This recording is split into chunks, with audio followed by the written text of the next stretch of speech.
Greetings, everybody. This is Leviathan here, and today we got some juice. We have the start date officially for Season 24, and it is going to be July 23rd, as you can see on screen. So, yeah, we have our dates now. We know that previously announced that Season 23, the current season, is going to end on July 18th, and that's not this coming Sunday, but the Sunday after that. And now we have July 23rd for the start of Season 24, which is exactly 2 weeks from today, if you're watching this when I put it out. So that's a quick turnaround, right? 5 days in between for that non-seasonal period. And they also make a note here that they're expecting the patch 2.7.1 to come out on July 20th, which is the Tuesday before the season starts. Pretty normal. So jam-packed week.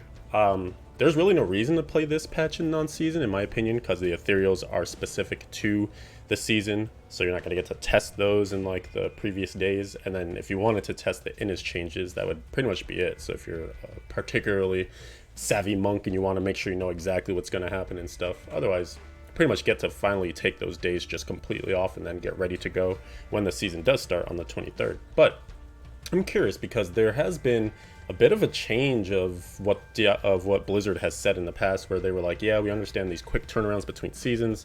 It's pretty intense. People want a breather, they want a chance to relax, do other stuff, especially if they play every season from start to finish, or they go ham, right? So they were going to do it where there was only going to be 2 weeks at a minimum between seasons, and then they kind of backed off of that. I guess now, since maybe the slate of Diablo offerings in general is more busy, like we know that Diablo 2 Resurrected is going to have a beta in August. There's probably more Immortal stuff coming. So, there's a lot that they're going to have to schedule around, and maybe that's why they're trying to just make everything happen quickly. But this does overlap, for instance, with the PoE launch of their league on the 23rd as well. So, it's making ARPG players choose and stuff. But I wonder, do you guys actually care? Does it bother you if it's a quick turnaround? Would you rather have the 12 days instead? Hop to the comments. Let me know what you think on that. But yeah, so that's our dates. And we still have some other stuff in here too. This entire blog post is kind of a summary of what to expect in Season 24 between Hadrix gifts, the Ethereals, Conquest, all that stuff. And I did cover that in a previous video when we did the PTR preview.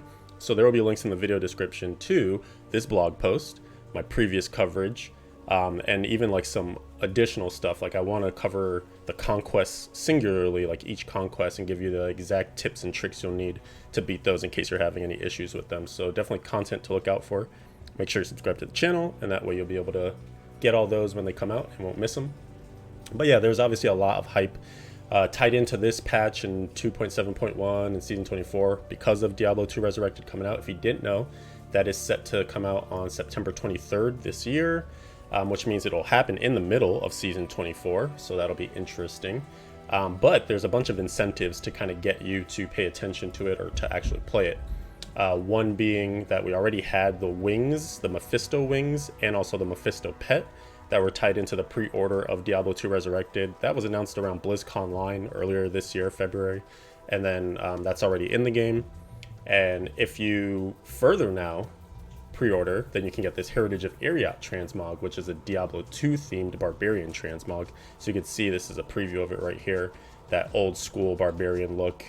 Really cool. So I like that they're having all these tie-ins to kind of get us excited and keep Diablo 2 Resurrected top of mind. I'm sure they want to sell a bunch of copies and get people to really build up the Diablo population before the other games drop as well, especially D4, which I'm sure is still years away, but you want to build up your player base as much as possible. So that's happening. And then also for the console players with 2.7.1, they will be able to immediately get the Mephisto pet and the Hatred's Grasp wings, which is the ones I was just referencing, if you pre-order the Diablo Prime Evil collection for the consoles. So keep that in mind. And I guess I'm curious here too what you guys are thinking, because I know for me, so right now I'm really starting to try to get back into content, into consistency, and just streaming more. You can see above me, twitch.tv/Leviathan111. Good stuff right there. I've been trying to get more back into my stream. Right now I'm making a little late push on Season 23 just to do some stuff with my Demon Hunter, because why not? And so that should be exciting. But Season 24 is where I'm really going to go ham. I'm like super pumped for this. I think Ethereals are going to be really fun to chase all season long.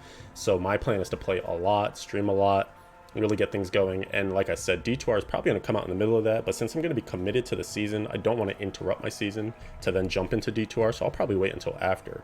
But I'm curious what you guys are going to do. Are you going to play D3 until D2R comes out and then just go crazy on Diablo 2? Are you going to do the same and wait for after season? Like, what's the plans out there? What are people thinking? Make a comment on that as well. Let me know.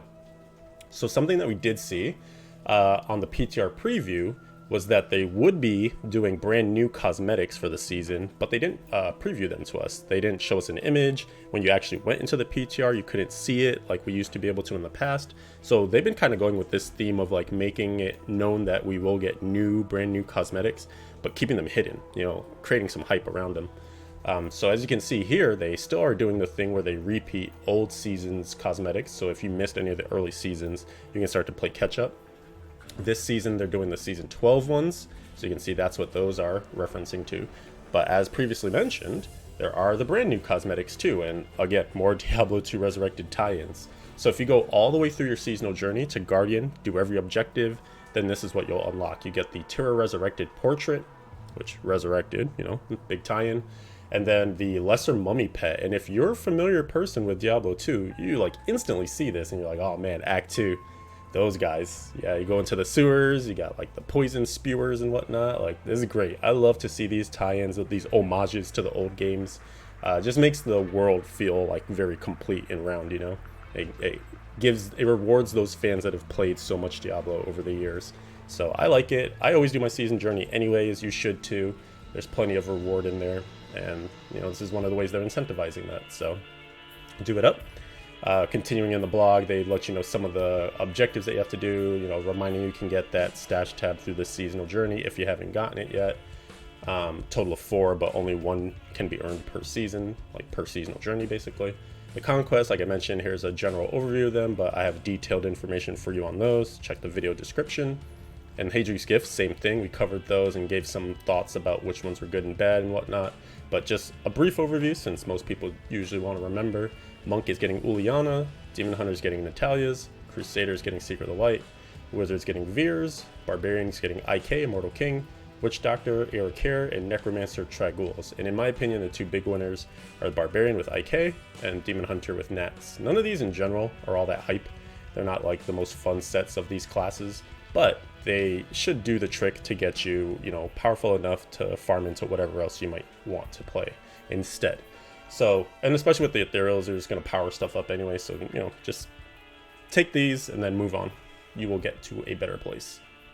And then the rest of this blog does summarize the previous PTR preview, the 2.71 preview. There are some additional notes, and we'll touch those in just a moment. But like I was saying, we covered a lot of this, so I'm not going to read through it. You can definitely check out the official blog post in the video description. Like I mentioned, there'll be a link to that. But there were some, you might call them last minute changes or just changes post PTR that they made to the Monk, since that is kind of the star of patch 2.7.1/PTR. So they really are pushing the Innis set and Mystic Allies, kind of making that pet playstyle prevalent. That's a lot of P's for the Monk. So Fire Allies here, their AI got updated a bit more, so now they will explode more consistently. Fire Ally really seems to be the one to push with, a lot of damage coming out of that rune.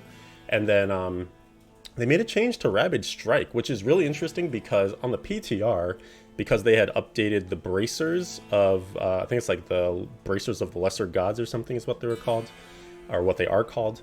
And there was a side effect where the Ravage Strike, because it produces a mimic, which basically is like a pet, it was benefiting from that stuff, where it was really supposed to just be benefiting Mystic Allies only. And so you saw these LOD Wave of Light builds just skyrocketing. Wave of Light was doing some crazy stuff. It's kind of overtaking the shine, the spotlight of Innis. But this kind of gives some power back. So now the big change here is that they added this multiplier, 350 to 450% increased damage. Because if you look at the old Ravage Strike, you'll see that that's just not there. It's the only thing that really changed in the wording. So that's kind of cool that they're deciding to, even though they changed that interaction on the PTR, if you recall. We got PTR, they introduced Ethereals, then it was all the changed items.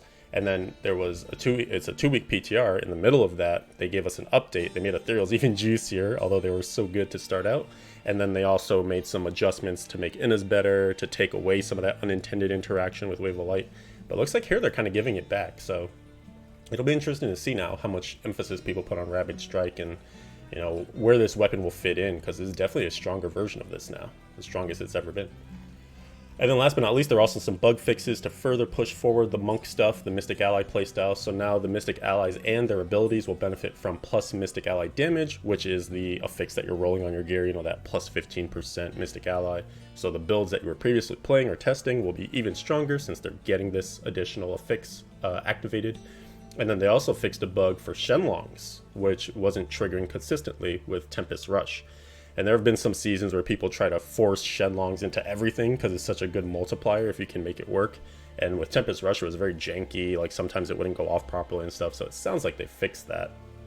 So I guess for those who enjoyed that playstyle, assuming that it gets to be played again, then hey, you've got that as an option. Last but certainly not least, because we love our Witch Doctors, we thought they were going to get a lot of help with this patch. And technically you can say that they did because the Ethereals are really boosting them up. It's not the focused, dedicated help that I thought they would get, but this is pretty good still. And it looks like actually Witch Doctors will be back on the menu for the 4-player pushing meta with Spirit Barrage. So that's something to look forward to. But now, one of the main focuses of the wins for Witch Doctor was that Zunimasa was looking really good. That was gonna be the way to play the class at its most powerful, although very squishy and such. But they fixed this on the Gidbinn, which is the Ethereal you'd be using with it, to make it so that the plus 200% to all voodoo skills affix properly benefits fetish sycophants now.